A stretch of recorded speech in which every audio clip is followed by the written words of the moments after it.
Friends, कैसे हैं आप? उम्मीद करती हूँ आप सब अच्छे होंगे। मैं भी बड़े अच्छे से हूँ। कर दिया व्लॉग की स्टार्टिंग। और आज के व्लॉग में मैं आप लोगों को दिखा रही हूँ जो मेरी ट्रेनिंग से रिलेटेड चीज़ें दिखाई हैं मैंने आज आपको, कि आज हमारी जो ट्रेनिंग थी वो किस के ऊपर थी। फर्स्ट एड एंड सीपीआर के ऊपर थी। तो अडल्ट को सीपीआर कैसे देते हैं, कैसे हम एक अनकॉन्शियस बंदे की लाइफ को बचा सकते हैं पब्लिक प्लेस पे कहीं भी। जैसे जब तक एम्बुलेंस ना आए, जब तक उसको मेडिकल फैसिलिटी ना मिले, तो ये आम आदमी भी ये सब कर सकता है ना। तो हमारी सब पैरामेडिकल की और मेडिकल्स वालों की सबकी ये ट्रेनिंग थी आज। तो मैं इस व्लॉग में आपको यही दिखाऊंगी कि कैसे सीपीआर देते हैं, कैसे हम किसी की लाइफ को सेव कर सकते हैं। ठीक है, अभी दिखाती हूँ। चलो अभी देखते हैं इसमें आगे। सिचुएशन वैसा कुछ नहीं है, सीपीआर की जरूरत नहीं है। कभी भी सीपीआर किसी लाइव विक्टिम पे नहीं दिया जाता है। आप सभी को ये चीजें पता होंगी। तो जैसे मैंने रिस्पॉन्स नहीं किया, उसके बाद ये क्या चेक करेगा? पल्स चेक करेगा, हमारी ब्रीदिंग चेक करेगा। ब्रीदिंग चल रही है, पल्स चल रही है, नहीं चल रही है। अगर हमारी पल्स नहीं चल रही है तो सबसे पहला काम इमीडिएट हम सीपीआर अप्लाई कर देंगे। सीपीआर में होगा क्या, हम क्या करते हैं, हार्ट और लंग्स को पुनर्जीवित करने का काम करते हैं। मतलब जैसे हार्ट हमारा काम करना बंद कर दिया तो हम क्या करते हैं, उसको प्रेस करते हैं। प्रेस करने से क्या होगा, जो ब्लड सप्लाई है पूरी बॉडी में जाएगी। क्योंकि जो 4 से 6 मिनट का टाइम होता है हार्ट अटैक के टाइम पे, वो सबसे इंपॉर्टेंट टाइम होता है। अगर उस 4 से 6 मिनट में हमने उसे सही से सीपीआर दे दिया तो उसके बचने के बहुत ज्यादा चांसेस बढ़ जाते हैं। उसके बाद 6 से 8 मिनट के बाद क्या होता है, हमारे ब्रेन की सेल्स डेड होने लगती हैं। तो जैसे ही ब्रेन की सेल्स डेड हो जाएंगी, फिर उसको बचना बहुत मुश्किल हो जाता है, एक आध अपवाद केसेस को छोड़ के। जो कई बार हम सुनते हैं 1 घंटे बाद या 2 घंटे बाद भी बच गया, कुछ अपवाद केसेस होते हैं, तो उस केस में हो जाता है। तो ये सबसे इंपॉर्टेंट टाइम है जो 6 मिनट वाला है, उसी टाइम में इमीडिएट एक्शन करना है। तो जैसे ही हमने देखा पल्स नहीं चल रही है, हमारा सीपीआर इमीडिएट स्टार्ट हो जाएगा। अब सीपीआर देने के लिए सबसे पहले हमें लोकेशन पता होनी चाहिए, हम कहां पे देंगे। तो जैसे जो हमारा हार्ट है, आप सभी को पता है, ये हमारे बीच में एक लाइन दिख रही है, जिसे आप मेडिकल के हैं तो आपको पता होगा, स्टर्नम बोलते हैं। स्टर्नम जहां पे इंड होता है, एक सॉफ्ट कॉर्नर मिलेगा हल्का सा, उससे 2 अंगुल ऊपर हार्ट साइड में लेके हमारा जो भी मास्टर हैंड होगा उसे आगे करेंगे, फिर सेकंड हैंड उसके ऊपर रखेंगे, फिर 30 बार उसको प्रेस करेंगे। 30 बार प्रेस करेंगे और 2 बार उसको ब्रीदिंग देंगे। ब्रीदिंग मतलब क्योंकि हमने प्रेस किया तो ब्लड सप्लाई तो पूरी बॉडी में गए, लेकिन ऑक्सीजन भी तो चाहिए होगा ना। तो ऑक्सीजन हम क्या करते हैं, अपनी जो रेस्क्यू ब्रीथ देते हैं उससे ऑक्सीजन देते हैं। क्योंकि जितनी भी हम ऑक्सीजन लेते हैं 21% में से 5% ही लेते हैं, बाकी वापस छोड़ देते हैं। तो जो हमारी 16% बचेगी वो उस विक्टिम के काम में आ जाएगी। तो 30 बार हमें प्रेस करना है, 2 बार रेस्क्यू ब्रीथ देना है। अब प्रेस कितना करना है वो भी एज के अकॉर्डिंग डिसाइड किया गया है, क्योंकि सबकी बच्चा है वो छोटा होगा, उसे कम प्रेस करना पड़ेगा। एडल्ट है उसी हार्ट को ज्यादा प्रेस करना पड़ेगा, तभी तो इफेक्टिव असर होगा। अगर हम हल्का प्रेस कर रहे हैं, वो सही से प्रेस नहीं हो रहा है, फिर उस पर इफेक्टिव असर नहीं होगा। या हमने बहुत ज्यादा प्रेस कर दिया तो रिब्स टूट जाएंगी। तो इसीलिए उसका भी क्राइटेरिया बनाया गया है कि अकॉर्डिंग टू एज हमें कितना प्रेस करना है। जैसे मान लिया कोई एडल्ट है तो 5 से 6 सेंटीमीटर या 1/3 प्रेस करते हैं। या चाइल्ड है, चाइल्ड जैसे कि माना गया 1 से 9 साल तक चाइल्ड माना गया है, तो चाइल्ड के केस में 4 से 5 सेंटीमीटर। इन्फेंट है तो 3 सेंटीमीटर। सेम रेस्क्यू ब्रीथ वो 1 मिनट में कितनी देना है, 1 मिनट में अगर एडल्ट है 80 से 100, अगर चाइल्ड है 100 100 प्लस दे सकते हैं, या इन्फेंट है 100 प्लस, उसको 100 120 के आसपास देंगे। तो ये चीजें हमें उस टाइम पे ध्यान रखनी है। तो हमारे 30-2 के ये 5 साइकिल चलते हैं। जैसे ही 5 साइकिल कंप्लीट हो जाएंगे, हम दोबारा से उसकी पल्स चेक करेंगे। पल्स अगर चल रही है, सीपीआर वहीं पे स्टॉप हो जाएगा। अगर पल्स नहीं चल रही है, सीपीआर कंटिन्यू रहेगा। जब तक कंटिन्यू रहेगा, जब तक कि उसकी पल्स ना आ जाए, या हमारे पास हमसे एजुकेटेड पर्सन कोई डॉक्टर या एम्बुलेंस ना आ जाए। इवन एम्बुलेंस में भी जब जाते हैं तब भी सीपीआर अप्लाई रखते हैं, अगर उसमें वो फैसिलिटी अवेलेबल नहीं है तो। तब तक हमारा जैसे टाइम तो हमने 4 से 6 मिनट बता दिया, लेकिन सीपीआर जब तक कि डॉक्टर या हॉस्पिटल नहीं पहुंच जाएंगे तब तक कंटिन्यू चालू रहेगा, क्योंकि कुछ केसेस में उसके बाद भी लोगों की जान बच गई है। तो अभी हमारा जो साथी है आपको डेमो के साथ ये चीजें बताएगा, आपको बताएगा कैसे देते हैं, कैसे करते हैं। उसके बाद फिर हम आपसे प्रैक्टिस करवाएंगे।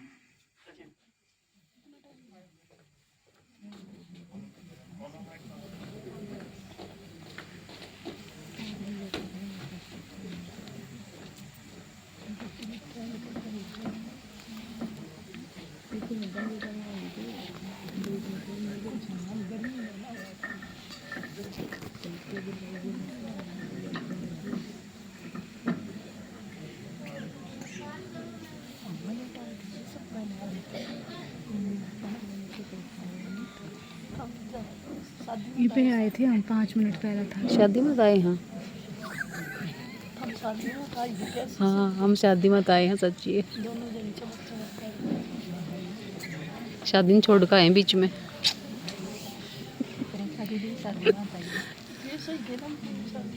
दीदी आप भी शादी में आए हो ना?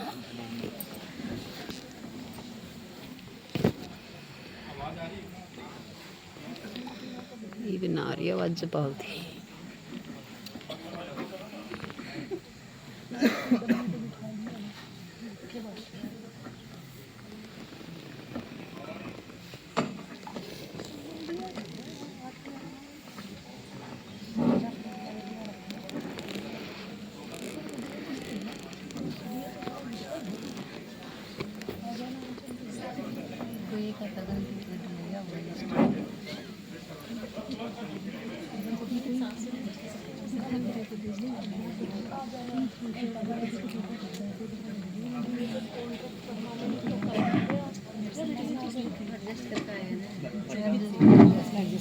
आपको सीपीआर के बारे में साहब ने अभी तो ब्रीफ कर दिया है। अभी सीपीआर का मतलब होता है कार्डियो। कार्डियो मीन्स क्या होता है? हार्ट से संबंधित है कार्डियो। पल्मोनरी मीन्स लंग्स हो गया, लंग्स से संबंधित है। और उसको रिसस्टेशन मीन्स होता है पुनर्जीवित करना। अगर हमारा हार्ट काम करना बंद कर दिया अचानक, तो फिर हम क्या करेंगे? हार्ट को प्रेस करके मतलब हम दोबारा उसको चलाने का कोशिश करेंगे, पुनर्जीवित करेंगे। हिंदी में क्या बोलते हैं उसको? रिसस्टेशन मीन्स पुनर्जीवित करना, हार्ट और लंग्स को चलाना, फंक्शन में लाना। तो अगर हम सबसे पहले अगर कोई आदमी अगर अचानक बेहोश होकर गिरता है तो हमें चेन ऑफ सर्वाइवल मतलब जल्दी से जल्दी पहुंचना चाहिए, उसके पास जल्दी से जल्दी पहुंचना चाहिए, रिस्पॉन्स चेक करना चाहिए। उस साहब ने सारा मतलब ब्रीफ कर दिया, लेकिन हम डेमो के माध्यम से, क्योंकि किसी भी आदमी को लेटाकर, जिंदा आदमी को लेटाकर एक लाइव विक्टिम को हम उस पर हम ट्राई नहीं करते, उस पर कोशिश नहीं करते। हो सकता है हम उस पर कोशिश करेंगे उसका रिब्स टूट जाएगा, तो इसलिए हम डमी जो ये हमारे सामने एक एडल्ट मैनिक्यून है, उसके बाद हमारे पास इन्फेंट मैनिक्यून है, तो हम इस पे मतलब प्रैक्टिस करेंगे और कराएंगे। सीपीआर सबसे पहले तो इसमें ध्यान रखने वाली बात है कि सीपीआर देना कहाँ चाहिए। अगर हम वो कोई सोफा पे लेटा हुआ है और गद्दे पे लेटा हुआ है, स्पंज वाले गद्दा पर है, उस पर हम प्रेस करेंगे तो क्या होगा कि स्पंज ही दबेगा, ऊपर से हम जितना प्रेस करना चाहेंगे वो प्रेस होगा नहीं। इसलिए सबसे पहले समतल होना चाहिए, ठोस होना चाहिए, नीचे हार्ड होना चाहिए।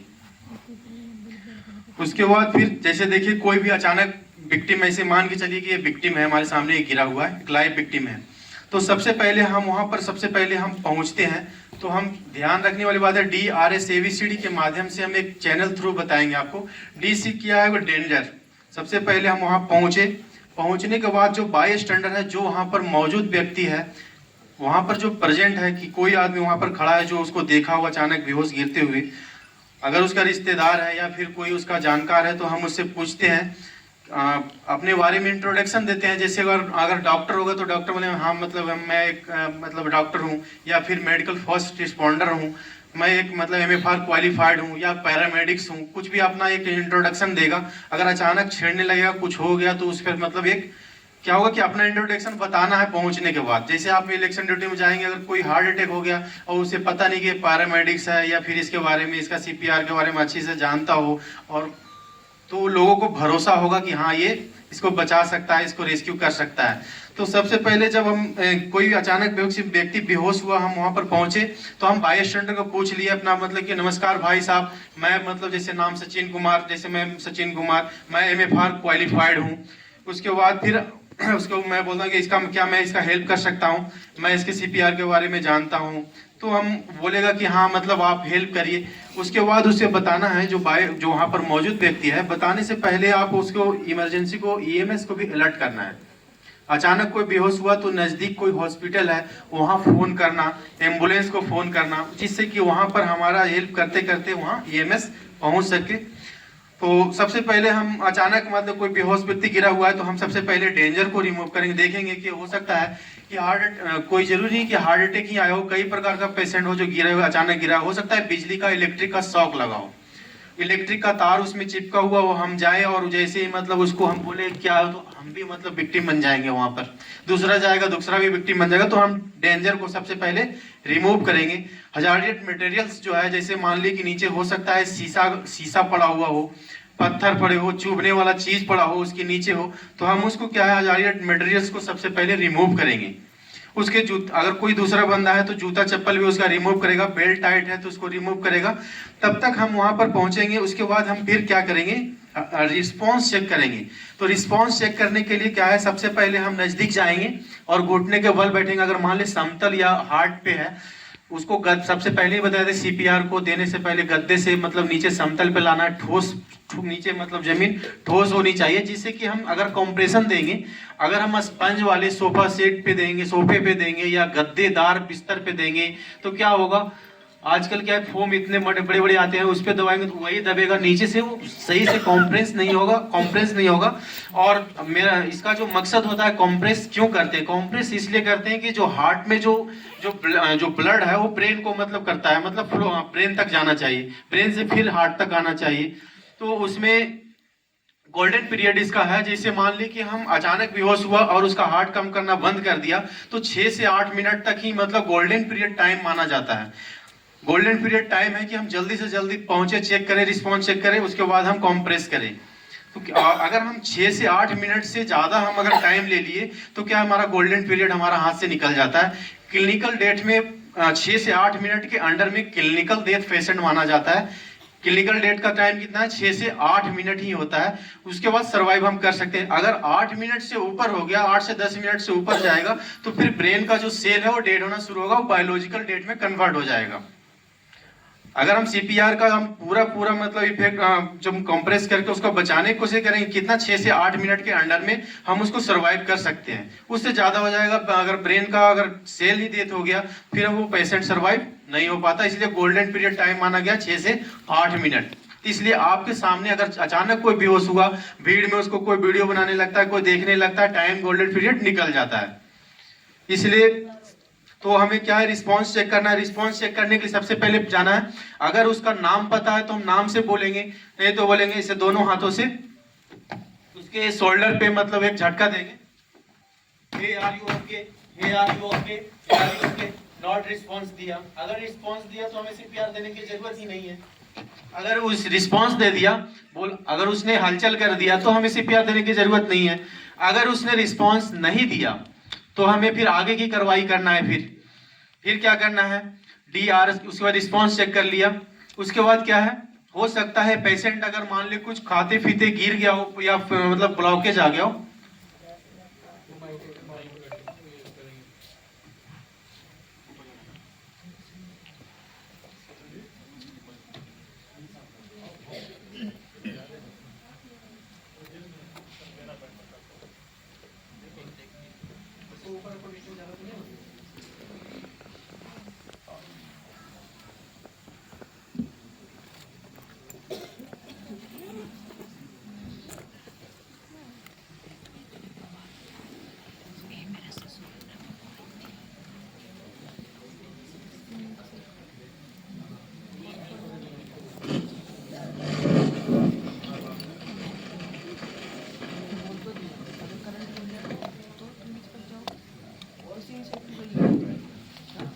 अभी जैसे रिस्पॉन्स इसने नहीं दिया, नॉट रिस्पॉन्स दिया, hey are you okay, hey are you okay, not response दिया, तो हम इसको क्या है, उसके बाद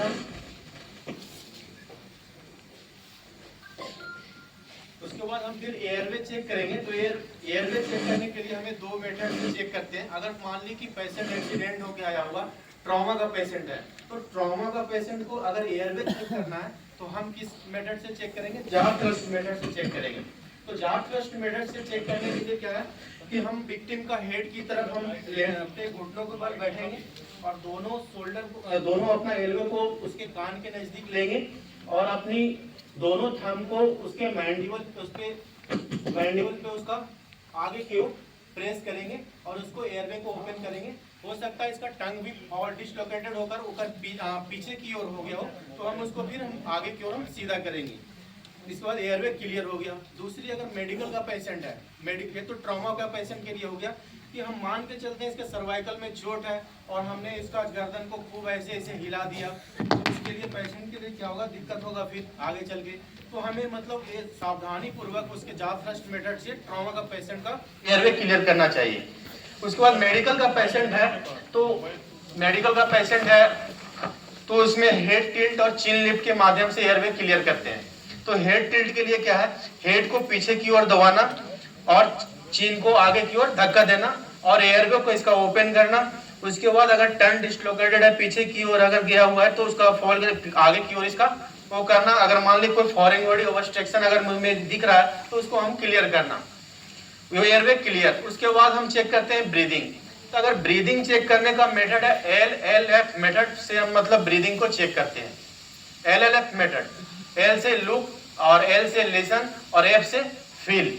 तो हम उसके पेशेंट के करीब जाते हैं और उसके बाद कान को अपने जो लेफ्ट ईयर जो है उसके नोज के नजदीक जाते हैं और उसके जो हमारे जो लेफ्ट जो हैंड है पाम उसके मतलब फोरहेड पे रखते हैं और लेफ्ट ईयर को हम नजदीक से नजदीक नोज के पास ले जाते हैं और अपनी राइट हैंड का जो पाम है वो कहाँ रखेंगे,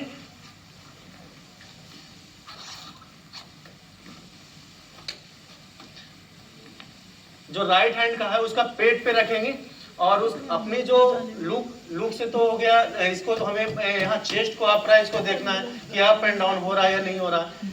राइट हैंड को कहाँ रखना है, इसके पेट पे रखना है या फिर यहाँ पर बीच में रखना है, जिससे कि अप डाउन होगा तो मुझे पता चलेगा कि हाँ सांस ले रहा है। यहाँ से हम सुन सकते हैं कि आवाज भी आ सकता है कि हाँ सांस ले रहा है और अपनी नजर को भी हम बनाएंगे कि चेस्ट अपराइज हो रहा ही नहीं।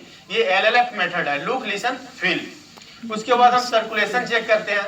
तो सर्कुलेशन चेक करने के लिए हमें सबसे एडल्ट, अगर मान ली एडल्ट विक्टिम है, एडल्ट पेशेंट है, तो हम उसको कैरोटिड आर्टरी को चेक करते हैं जो दोनों साइड में होता है।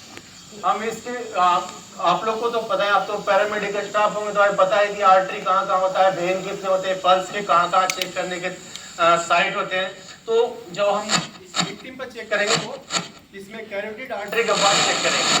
तो अगर उसका सर्कुलेशन चेक करने के लिए तो हम एक काउंट करते हैं, एक ऐसे अनुभव करने के लिए 10 सेकंड के लिए अपने टू फिंगर को उसके नजदीक ले जाते हैं, वहां पर कैरोटिड आर्टरी के ऊपर ले जाते हैं। उसके बाद बोलते हैं 1001, 1002, 1003, 1004, 1005, 1006, 1007, 1008, 1009, 1010।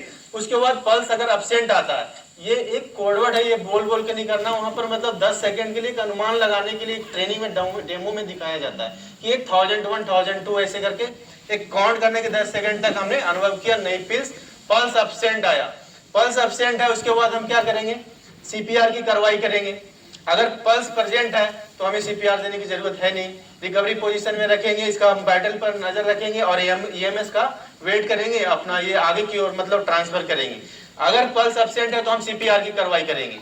CPR के लिए उसके बाद कॉम्प्रेशन का हम साइड ढूंढेंगे। इसका जो अस्टर्नम का जो लास्ट जो होता है वो जाइफाइड प्रोसेस होता है। जाइफाइड प्रोसेस का 2 फिंगर ऊपर ऐसे रखते हैं यहाँ पर, उसके बाद फिर मास्टर हैंड को यहाँ पर प्लेस करते हैं। दूसरा तरीका है निपल टू निपल है, उसके बाद बीच में इसका लेफ्ट साइड में अपने हैंड को प्लेस करते हैं।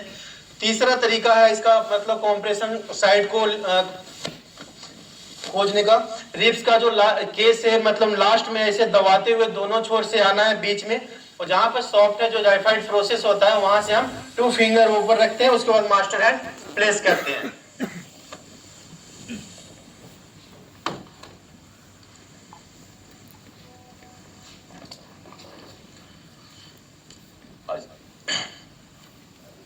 उसके बाद नजदीक से नजदीक दोनों उसके ऊपर अपने घुटने को बल बैठते हैं, मास्टर हैंड को प्लेस किया, दूसरे मतलब हाथ से फिंगर लॉक किया, एल्बो को बिल्कुल स्ट्रेट रखना है और अपनी कंधों से उस पर दबाव डालना है। कॉम्प्रेस का जो डेप्थ होता है एडल्ट का 5 से 6 सेंटीमीटर दबना चाहिए और ध्यान में रखने वाली कि जब हमने इसको कॉम्प्रेस किया तो रिकॉइल भी होनी चाहिए। अगर हमने ऐसे दबाया अंदर दबा ही रह गया, हम दबाते जा रहे हैं और रिकॉइल नहीं हो रहा है तो CPR का मतलब कि उसका रिब्स टूटा हुआ है और अंदर दबा हुआ है, तो हमें रिकॉइल का भी इस पर नजर रखना चाहिए कि रिकॉइल हो रहा है।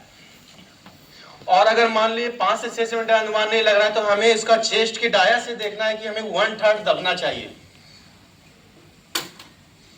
इस डमी में तो इसमें दिया हुआ है कि 5 से 6 सेंटीमीटर दब रहा है या कितना दब रहा है इसमें देखने के लिए, लेकिन जब हम लाइव विक्टिम में हम प्रेजेंट हालत में हम दबाएंगे तो इतना आसान नहीं होता है कि CPR में एक एडल्ट पर तो काफी दबाव देना पड़ता है, पसीना भी आ जाता है।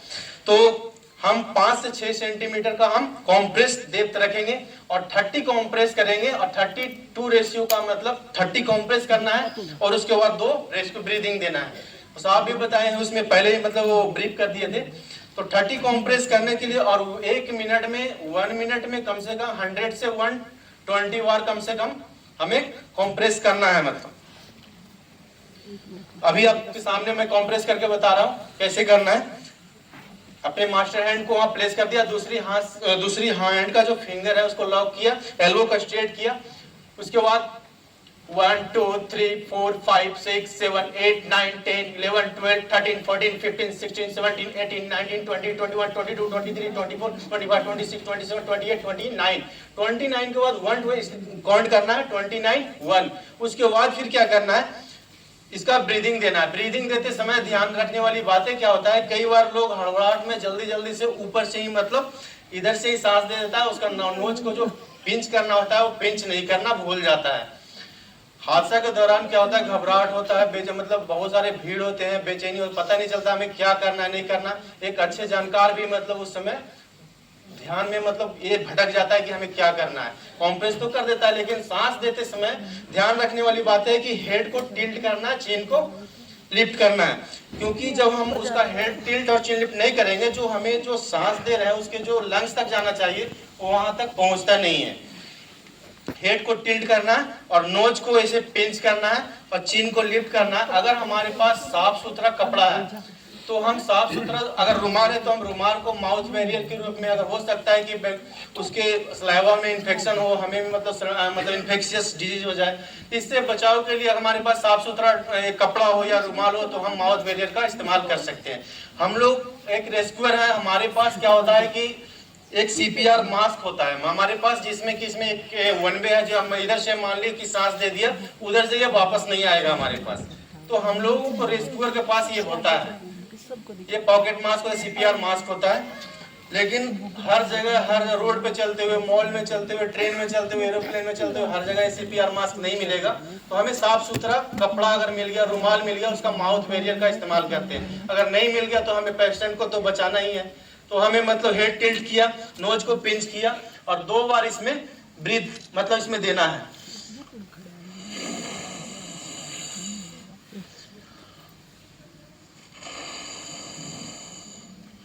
उसके बाद 2 ब्रीथिंग देने के बाद फिर हमें 30 कॉम्प्रेस करना है। 1 2 3 4 5 6 7 8 9 10 11 12 13 14 15 16 17 18 19 21 22 23 24 26 27 28 29। उसके बाद 2 काउंट करना है, क्योंकि हमें 5 साइकिल करना होता है। क्योंकि भूल जाता आदमी कि हमें कितना बार किया नहीं किया, इसलिए इसका डेमो में सिखाया जाता है कि हमें 29 के बाद 1 काउंट करना है, उसके बाद 29 2 काउंट करना है, 29 2 हो गया, उसके बाद फिर हम इसको ब्रीदिंग देंगे। उसके बाद फिर हम इसी साइकिल पे आ जाएंगे। 1 2 3 4 5 6 7 8 9 10 13 14 15 16 17 18 19 21 22 23 24 25 26 27 28 29 3। उसके बाद फिर रेस्क्यू ब्रीदिंग देना है, 2 बार दे दिया। उसके बाद फिर ऐसे काउंट करना है, फिर कॉम्प्रेस करना है। 1 2 3 4 5 6 7 8 9 10 15 16 17 18 19 21 22 23 24 25 26 27 28 9। उसके बाद 4। उसके बाद फिर रेस्क्यू ब्रीदिंग देना है।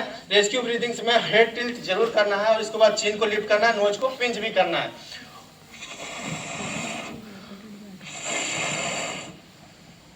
उसके बाद फिर 1 2 3 4 5 6 7 8 9 13 14 15 16 17 18 19 21 22 24 25 26 27 28 29 5। उसके बाद जब हम 5 साइकिल हो गया, फिर उसके बाद रेस्क्यू ब्रीदिंग दे दिया 2 बार। उसके बाद हमें पल्स चेक करना है। फिर 5 साइकिल के बाद पल्स चेक करना है कैरोटिड आर्टरी पे। उसके बाद फिर 1001 1002 1003 1004 1005 1006 1007 1008 1009 1010। उसके बाद पल्स अगर एब्सेंट आता है तो हम इसी साइकिल को कंटिन्यू 5 साइकिल करना है और इस ब्रीदिंग देते रहना है।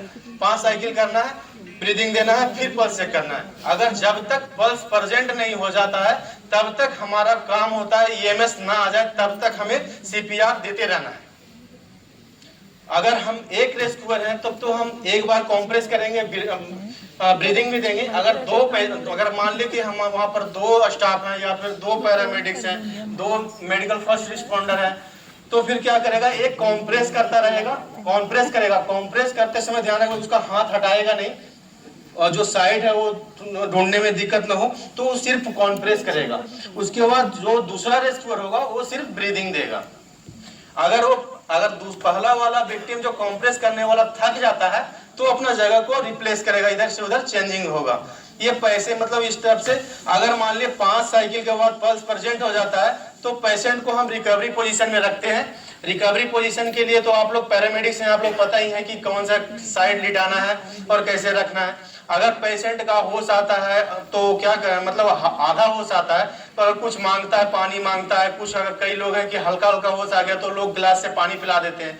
तो सेमी अनकॉन्शियस में मतलब पूरा का पूरा कॉन्शियस नहीं होता है, इसलिए उसे पता नहीं होता है कि उसका जो पेट में जाना चाहिए वो लंग्स में चला जाता है, इसलिए हमें देना नहीं है पानी उनी। सिर्फ हम उसके ओठ को गीला कर सकते हैं, रिकवरी पोजीशन में रखना है जब तक कि ईएमएस इमरजेंसी रिस्पांस सिस्टम जो मेडिकल का रिस्पांस सिस्टम है वहां पर एक अच्छा प्रशिक्षण का डॉक्टर पैरामेडिक्स ना पहुंचे तब तक हैंडओवर नहीं करना है। और उसके बाद उसका वाइटल को ध्यान रखना है, पल्स, बीपी, इसके जो पुपिल्स है डायल्यूट है या नहीं है, सेमी डायल्यूट है, किस टाइप का उसका नोट करना है, आगे उसको हैंडओवर कर देना है। ये रहा एडल्ट का सीपीआर। उसके बाद लिए भी तुम लोगों ने हमारी ट्रेनिंग कैसे होती, कहाँ थी, आज कौन सी ट्रेनिंग थी, है ना, इसमें देख लिया होगा आप लोगों ने। और ये बहुत अच्छा मैसेज है सीपीआर देने के लिए कि कैसे सीपीआर दिया जाता है, वो सारा सब कुछ इसमें डिटेल में बताया हुआ है एनडीआरएफ वालों ने। तो इस ब्लॉग को आप लोग पूरा देखना, ठीक है। तो बाय फ्रेंड्स, मिलेंगे कल वाले ब्लॉग में। दिखाऊंगी न्यू बॉर्न बेबी जो इन्फेंट होते हैं ना, छोटे बच्चे, मतलब 1 साल तक के बच्चे, उनको कैसे सीपीआर दिया जाता है कल वाले ब्लॉग में मैं ये बताऊंगी आप लोगों को, ठीक है। Bye friend.